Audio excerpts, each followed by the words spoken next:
आज वाढदिवस आहे आणि वाढदिवसाच्या निमित्तानं आम्ही सगळेजण शेती आणि मूळतः आपण सगळे पंढरपूर सोलापूर जिल्हा म्हणलं की ऊस शेती आणि मग वाढदिवस कुठं साजरा करायचा तर शेतकऱ्याच्या बांधावर साजरा करायचा आणि ते मग अमेरिकेच्या जरी असेल म्हणून आम्ही त्या ठिकाणी मामा कैलास पाटील साहेब मामा आणि ज्यांच्यामुळं आम्ही इथं आलो ते डॉक्टर बालाजी आगलावे साहेब आपल्या धाराशिववरनं उदयजी आणि आपल्या पंढरपूरचे नाथ चौकातले बिराजदार साहेब आणि सगळी टीम आम्ही ऊसाची शेती बघायला जातो. इथं जवळपास आता हा जो आम्ही एरिया बघतोय इथं 2.5 लाख एकर ऊस आहे. त्यातला एक 35,000 एकराचा प्लॉट आहे आणि मग इथली ऊस शेती कशी आहे आणि मग इथलं इरिगेशन इथं असणारा त्या ठिकाणी जो आपण जर बघितला तर कॅनॉल सिस्टीम आणि हे सगळ्या गोष्टी त्या ठिकाणी बघतोय. आत्ताच डॉक्टर साहेबांची 480 एकराची मोसंबीची बाग बघितली आणि ती खूप सुंदर पद्धतीने त्यांनी कडीपत्त्यातून एक त्याच्यावर रिसर्च करून तो इंजेक्ट केलाय. डॉक्टर साहेब देखील आपल्याला याबद्दल बोलणार आहेत आणि इथली शेती इथली त्या ठिकाणी आधुनिकता त्यांच्याकडचे 300 HP ट्रॅक्टर इथले अवजारं आता थोड्या वेळामध्ये त्याचा व्हिडिओ देखील मी अवजाराचा काढीन आणि ते देईल. इथली शेती एक वेगळा अनुभव बघायला मिळते. डॉक्टर बालाजी आगलावे साहेबांनी या ठिकाणी आपल्या कळंब तालुक्यातील येरमाळ्या गावावरनं अमेरिकेमध्ये 2010 पासून इथं वास्तव्याला येत असताना सायंटिस्ट म्हणून त्या ठिकाणी काम केलं. विशेषतः संत्रा या पिकावरती त्यांनी त्यांचा पॅटर्न तयार केला. आल्यानंतर आंबा, केशर आंबा, हापूस आंबा आणि मग इथं शेती एकाला एक लागत आज जवळपास 1800 एकरापेक्षा जास्त शेतीचे ते मालक झालेत आणि इथं बऱ्याच जणाला त्या ठिकाणी मल्टिपल अँगलनी मदत करतात. एक पॉप्युलर व्यक्तिमत्व या अमेरिकेमध्ये त्या ठिकाणी आपल्या ग्रामीण भागातला मराठी आवाज इथं होतोय आणि त्यांच्यामुळं आम्ही 3 दिवसाची जी लेजिस्लेटिव्ह कॉन्फरन्स होती देशभरातनं 7,700 आमदार त्या ठिकाणी आले होते जगभरातून आणि महाराष्ट्रातनं आम्ही 11 आमदार होतो आणि बाकीचे 32 आमदार देशातनं आले होते. ती 3 दिवसाची शिकागोची कॉन्फरन्स संपली आणि मग संपल्यानंतर पुढचा प्लॅन काय तर इथली शेती कारण आता भारताची ट्रेड डील अमेरिकेबरोबर झाली आहे. अमेरिकेत जर बघितलं तर सगळ्या वस्तू त्या ठिकाणी महाग आहेत.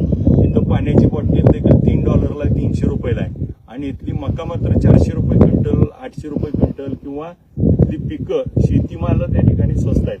मग हे नेमकं काय प्रकार आहे या आपल्या देशावर होणारे परिणाम चांगले वाईट ह्याचं सगळं समजून घेणं आणि डॉक्टर साहेबांची त्या ठिकाणी इथं असलेली शेती इथं असलेला जनसंपर्क आज त्यांचं मला पंढरपूरचं म्हणून कौतुक करावं वाटतं की ते वारकरी आहेत आणि ते पंढरपूरची वारी 3 ते 4 वेळा पायी केलेली आहे आणि ते त्या ठिकाणी वारकरी संप्रदायात असल्यामुळं पूर्ण व्हेजिटेरियन आहेत.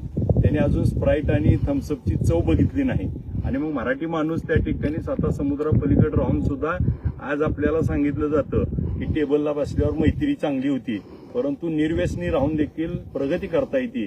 1800 एकरापेक्षा त्या ठिकाणी मोठा त्या ठिकाणी तर साम्राज्य उभा केलं. त्यांचं आम्ही बंगल्याचं त्या ठिकाणी बघायला गेलो होतो. 4 एकरावरती बंगला बांधलाय.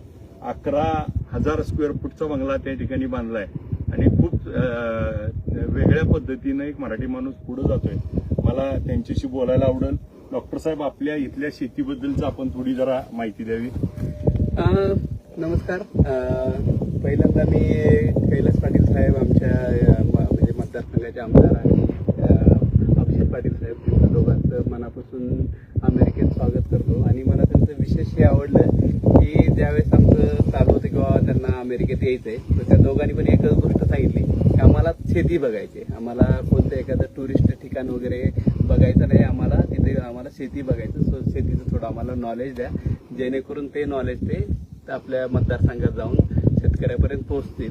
आणि गेली 3 दिवस झाला मी वेगवेगळ्या जे माझी जे शेती करतो मी वेगवेगळ्या पिकावरती ते आपण वेगवेगळ्या प्लॉटला आम्ही व्हिजिट करतोय माझ्या आणि ते भरपूर सारे प्रश्न विचारतायत.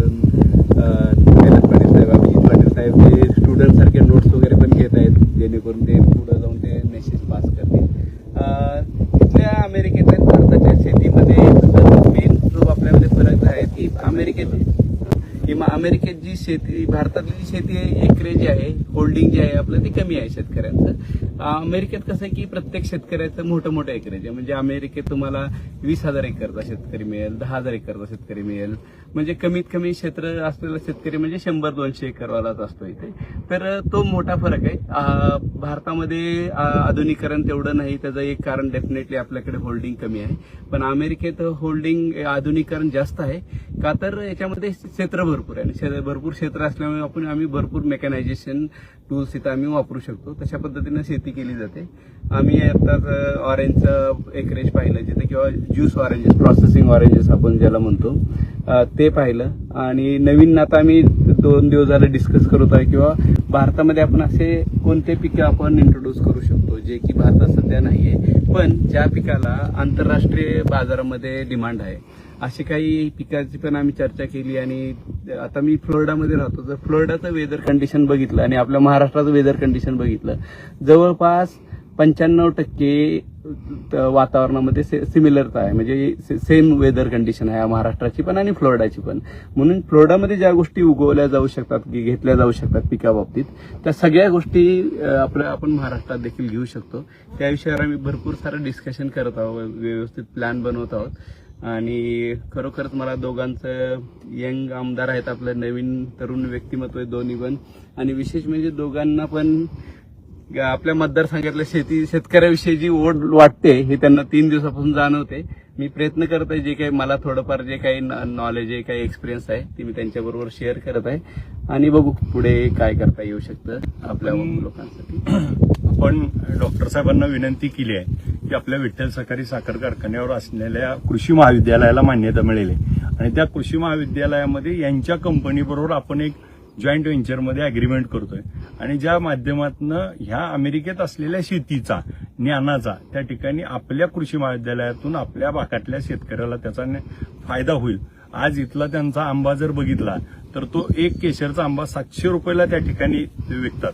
आणि मग अशा पद्धतीनं जर आपल्या शेतकऱ्याला भाव मिळाला तर आपल्या शेतकऱ्यावर जे आज संकट आहे, जे आज आपल्या शेतकऱ्याला आत्महत्या करायची वेळ येते, कर्जमाफी द्यावी लागते आणि सातत्यानं अडचणी येतात, तर त्याला त्या ठिकाणी यांची टेक्नॉलॉजी ही आपल्या कृषी महाविद्यालयाला त्या ठिकाणी अटॅच केल्यानंतर नक्की भविष्यामध्ये आपल्या भागातल्या टेक्नॉलॉजी.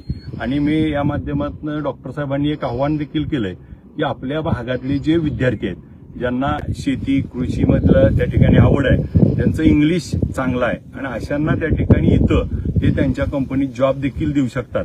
आणि मग त्याच्यासाठी आपल्याला त्यांच्या ज्या काही टर्म्स कंडिशन आहेत, त्याच्यासाठी नियम अटी सगळ्या पूर्ण करून आपली मुलं देखील या ठिकाणी येतील, इथं शिकतील आणि ती परत आपल्या मायदेशी परतून या शेतीला त्या ठिकाणी चांगले दिवस येतील. माझा शेतकरी सुखी तर त्या ठिकाणी जग सुखी.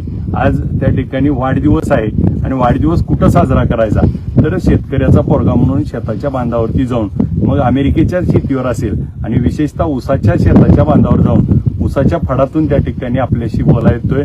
आपण खूप जण मला फोन करताय, परंतु माझा फोन डायव्हर्ट आहे, इकडं फोन घेता येत नाही. आता रात्रीचे तिथं 12:30-1 वाजल्यात आणि इथं 3 वाजल्यात, त्यामुळे टाइम डिफरन्स असल्यामुळं मी आपले सर्वांचे फोन येत आहेत. नम्रपणे आपल्या सगळ्याच्या शुभेच्छा स्वीकारतो. आपल्या सगळ्याचं प्रेम असंच त्या ठिकाणी आपला आशीर्वाद, पंढरीचा पांडुरंग आणि असे मित्र ग्रुप त्या ठिकाणी जुटत राहू. आपल्या सगळ्याच्या शुभेच्छा नम्रपणे स्वीकारतो आणि आल्यानंतर लवकरच त्या ठिकाणी भेटूया. थँक्यू.